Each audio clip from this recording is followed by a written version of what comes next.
పిల్లరా, దేవుని మాటలు నమ్మితేనే బ్రతుకుతాం.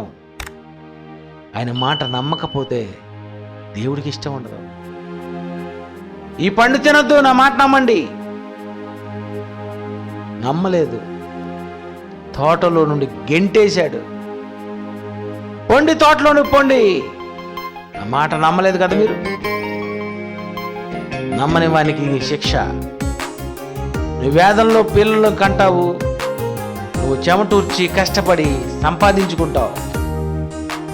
దేవుడు వేసిన శిక్ష మాట నమ్మనందుకు. పిల్లరా, ఈరోజు యావత్తు ప్రపంచం దేవుని నమ్మిందా? దేవుని మాటను నమ్మిందా?